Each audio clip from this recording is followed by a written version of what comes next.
Yes, people. Welcome back to my channel. Big Stricto here. Don't forget to like, share, subscribe, whatever it is that these other YouTubers tell you to do, but do it for me. So, welcome back. Without further ado, let's talk about this.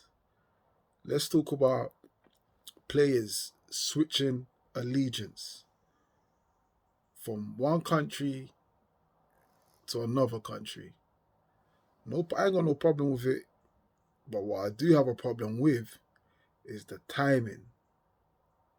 Yeah, the timing. So we've got some players who have switched allegiance from England to African nations, which is brilliant. Which gives those countries an opportunity to actually challenge. With quality players coming from from Europe, who have been trained in Europe, who have that European way of playing, which could aid and add more quality. But the problem is the timing. I am not liking the timing. And everyone else is celebrating, your Eddies and your Eddie and Ketias, your um, Tariq Lamptey and whatever not, and I wish them well. I wish them well, the Ghanaians, big up my Ghanaians. But we have to question the timing. These men did not help with the qualifying. They did not play in the qualifying. They did not put in the groundwork. They didn't go to Burkina Faso to play in unfavorable conditions. Yeah, but they want to play in the limelight. Everyone's celebrating, but can we take a moment to think about the player who they're going to replace? The player who's played in all the qualifications, who's traveled to all those terrains, and they're gonna sit on the bench simply because they don't have the star power. Let's talk about this. I remember again this must happen a lot to with Ghana, because I remember Kevin Prince Boateng doing the same thing. Yeah, Kevin Prince Boateng done the same thing. He joined the Ghanaian squad just before the World Cup, so he weren't involved in no qualifying, none whatsoever.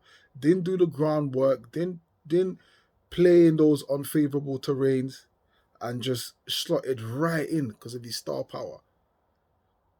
Listen, before you lot thinking is my agenda against Ghana, we had the same thing with a few Nigerians. Like the Nigerian FA reaching out to players, and players are saying no, straight out saying no. But whenever there was World Cup, I remember Jordan Ibe was one guy. The Nigerian FA reached out to him. Look, you're eligible to play for Nigeria. Jordan was like, you know what? I fancy my chances for England. Ain't nothing wrong with that.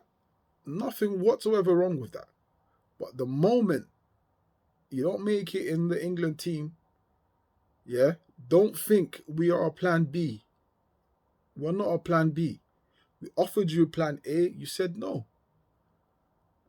That's the end of that.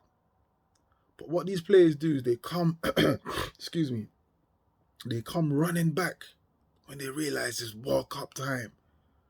When they realize it's the eyes of the world is watching. Then they remember. They remember that they're eligible to play for these teams. I mean, Eddie Nketiah was one's different because I don't think he will never ever play for England anyway. There's just way too many quality strikers in front of him. He's no chance. Even though he's England's leading under 21 goal scorer, but I can, but what my thing is, why do you not wait till all the hard work is done and then you come to pledge your allegiance? Listen, I think the best way to do this is if you want to play for another country, yeah, if you want to switch your allegiance, in this instance from England to Ghana or England to any other African team, yeah, you should have to play the qualifiers.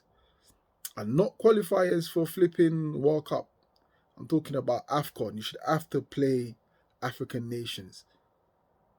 You should have to do that. You should have to play friendlies. You should have to travel to Burkina Faso and all them places there. And big up people from Burkina Faso. Yeah, my fellow Africans. Yeah. But you should have to play there. And once you've played there and you showed your allegiance, you've shown, that you showed your commitment, we go from there. But you can't just come and slot it into the World Cup. It is not fair on the man who has sweated blood, tears, and everything to get the country to where it's got to. And then because you've got the star power, because you play in Europe, because you play in the Premier League, you just slot in. I can't lie to you, that makes me feel fucking sick. That makes me feel sick. That makes me feel sick. We gotta stop doing this. We gotta stop letting these guys, just because they have star power, just come and the thing is, go back to Kevin Prince Boateng. He retired. As soon as the World Cup done, he retired. He didn't want nothing to do with Ghana anymore. And then came back when they qualified for the next World Cup. Just look at the using. Just look at the using. The lack of respect for the nation.